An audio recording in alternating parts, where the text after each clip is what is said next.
Hey guys, I'm Siobhan, a fifth-year medical resident. Tonight, I'm bringing you with me for an ICU night shift. Right now in Canada, it's the fourth wave of the pandemic, and it's really busy in the ICU, so let's see what happens tonight. But first things first, let's go grab a call room.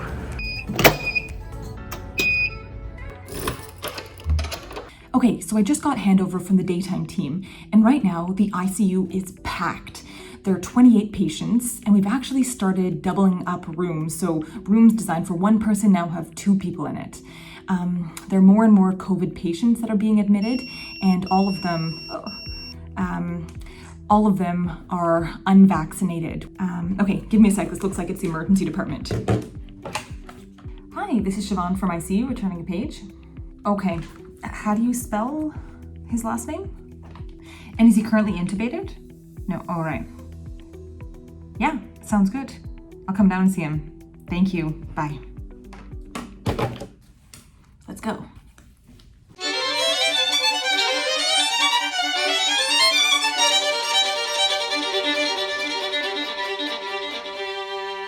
I've been called to the emergency department to see a man in his 40s who's had multiple seizures and needs to come to the ICU for closer monitoring. The first thing I'm gonna do is to find the doctor I spoke to on the phone and get a bit more information about the patient. Hey, is this Frank? Yeah, come on in. Hey, I think we just chatted on the phone. So I have a gentleman here coming in with seizures. This is a gentleman who was having a seizure here in our emergency department. And so we did a standard workup for him. We did also an LP, which so far looks pretty normal. Okay. Yeah, my concern is if, possibly infection, but I'm probably more worried about like a withdrawal seizure in this gentleman. Okay, happy to see him. Sounds Great. good. Thank you. No problem. Next, I'm gonna look at the paramedics report to find out exactly what happened before the patient got to the hospital. I'm trying to piece this together. So based on the EMS report, the patient had a witness seizure on the sidewalk, and then a bystander called 911. And then he came to the emergency department and had a second seizure here and was given a medication called lorazepam, and the seizure stopped. But he's so drowsy right now that I can't get much more out of him. It's hard to say, is he drowsy because he's had a seizure, or because of the medication, or another reason altogether? So we're gonna need to look at his blood work more carefully, and I think we need to get some more information. So I'm gonna call his family to see if they have anything else to add. So you mentioned drinking. Do you know how much he's been drinking recently? And do you know if he's ever had withdrawal seizures in the past? And if anything changes tonight, I'll give you a call. All right, have a good night. Okay, you too, bye. Okay, so that was his mother. She's telling me that during COVID, he's really been struggling. She's noticed that he was drinking a lot more. But a couple of days ago, it seemed like he turned a corner and told them that he was gonna quit, and his parents have been so proud of him. And then the next thing they know, they're getting a call that he's in the hospital. So although we're still running more tests to look for other causes for the seizure and his confusion, it's really creeping up there. I'm pretty sure that this is alcohol withdrawal. So we really need to get more information from him. Maybe it's been long enough. Let's see if he's a little bit more awake right now and get some information from him about what's been going on. Walking into the room, I see the patient is awake, but he's still a bit drowsy. He tells me that he's been struggling with depression during the pandemic and that he started drinking during the day since he's been working at home. When I asked him how much he's been drinking, he looked embarrassed, and then he finally told me that it's about 24 beers per day. At first, he was able to keep up with work, but recently he's been called out for making silly mistakes and missing deadlines. So he decided to go cold turkey and quit drinking. That was about 48 hours ago. I feel so badly for this man. I mean, he managed to have the courage to quit. He had all the best intentions. And I just wish that he had reached out for help, and maybe he wouldn't have ended up in life-threatening withdrawal if he had. But he didn't know, that's the reality. He didn't know how dangerous it could be. So severe alcohol withdrawal is something that we take really seriously. It can lead to hallucinations, seizures, or delirium tremens, something we usually call DTs. So when someone goes into DTs, they become really agitated, they start hallucinating, they're kind of disoriented, but they also develop fever, a really fast heart rate, and high blood pressure. And this happens about 3 to 4 days after they stop drinking. So the key to treating severe alcohol withdrawal, if you're gonna remember one thing, it's benzodiazepines or benzos. So in this case, this patient has been getting a lot of IV diazepam. And this is so important because let's say if someone has delirium tremens, they have a 1 in 5 chance of dying if they don't get medical treatment. And that number goes way down to less than 5% if they do get treatment. And that's why I'm so glad that he's here so we can monitor him, give him treatment, and avoid all of that. I just really want to take this moment to say that if you are struggling with alcohol and want to quit, or if someone you love is trying to quit alcohol, that I want to encourage you to do it, and I want you to do it safely.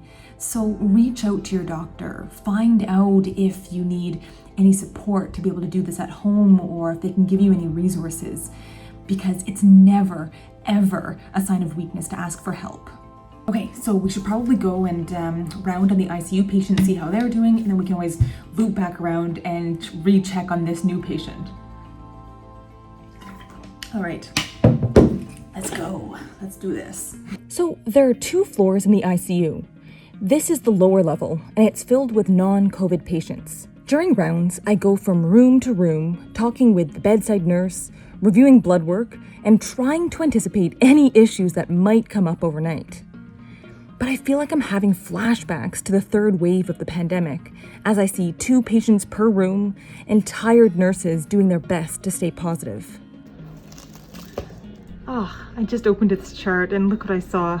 It's so nice. Wow, and apparently it was done by one of the nurses here. Okay, done with the 1st floor of the ICU. Now heading upstairs to the COVID ICU. And it sounds like there are a couple of patients that we're watching closely to see if they need to get intubated tonight, so we'll see. Walking onto the COVID floor, I feel the heaviness of the 4th wave. Most patients are intubated and requiring high levels of oxygen, and none of them are vaccinated. The youngest person is in their 30s, and the oldest is in their 80s. All I can do is hope that these patients pull through and can then share their stories with others. Okay, and that's it for rounds. No major changes, a lot of monitoring at this point. Got quite a bit of blood work that's going to be coming back around midnight, checking on patients who are bleeding, ones whose oxygen levels aren't quite as good, some who are having electrolyte problems, so you know that we'll be checking on that in a couple of hours. Hey, so I just wanted to check in and see how our patient's doing. And I have to give him diazepam more frequently because of his score. Okay. Yeah, so How often has he been getting it? every hour. So Every hour. Yeah, I've been constantly checking him every hour. I wonder, he might need more, eh? If I'm looking at him, he's still pretty tachycardic, heart rate's up, and okay. Yeah, that was what I was about to ask, if we can give him a higher dose. Higher dose, I totally agree. Okay. Okay. I'll write some new orders and then Okay. we can check in a little bit later. Perfect, thank you. Okay, thank you. No worries. The CWAP protocol is a common method for treating alcohol withdrawal. It's a scoring system that helps determine how much benzodiazepine therapy the patient needs. So the nurse will ask standardized questions like, do you feel nervous?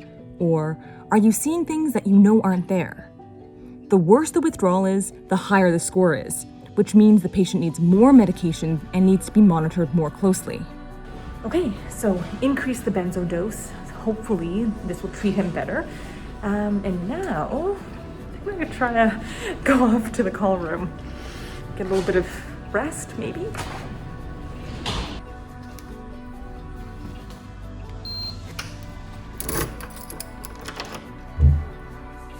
So, I've gotta say, the hospital is a weird place. Like, okay, let me give you an example. Look at this bed. Like, how did this mattress end up here? It's too big for the bed. Where did it come from? I've never seen this before. It's very strange. Anyway, it'll do. Okay, let's see if I can have a little nap. Okay, I take back everything I said. This bed is so much more comfortable. So I think maybe it doesn't fit because this was an upgrade. I'm very pleased.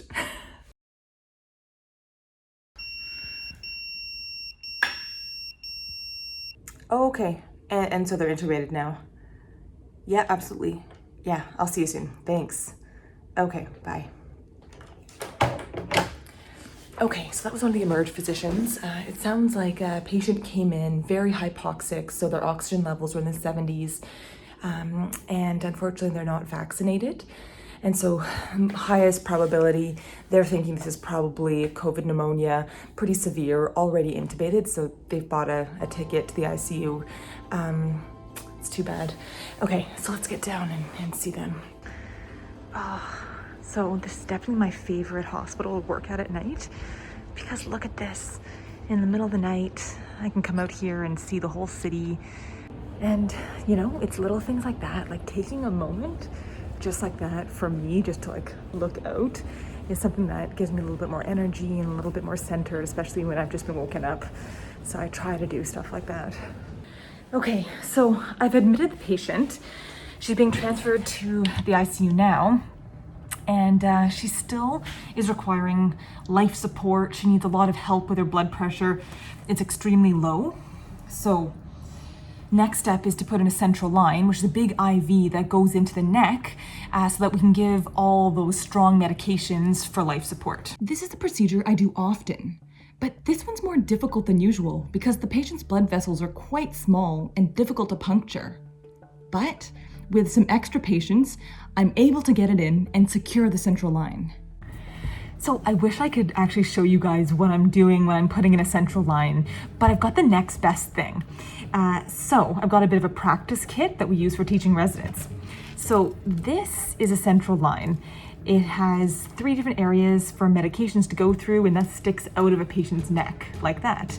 And the idea is you're gonna put this central line right into the patient's large veins coming through their neck that goes directly into the heart. So how do we get something this big in?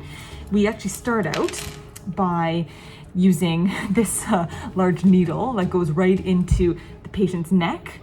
Once I get this needle in place, I secure it with my hand, and then I thread this wire through it. Then I would take the needle out. So now this wire would be inside the patient. At this point, I need to make the hole bigger so that my central line can fit over it. So I end up putting this dilator over the central line to make the hole bigger. Then I thread this central line, take the wire out, and all of a sudden I can stitch this to the patient's neck and leave these dangling, and now the nurses can draw blood from here and they can put medications in. Pretty cool, right?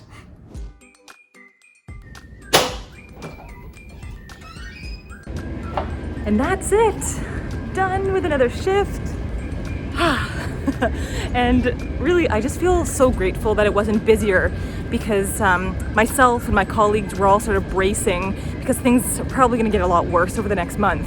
So please be safe. If you're not vaccinated, consider getting vaccinated strongly for yourself and for others.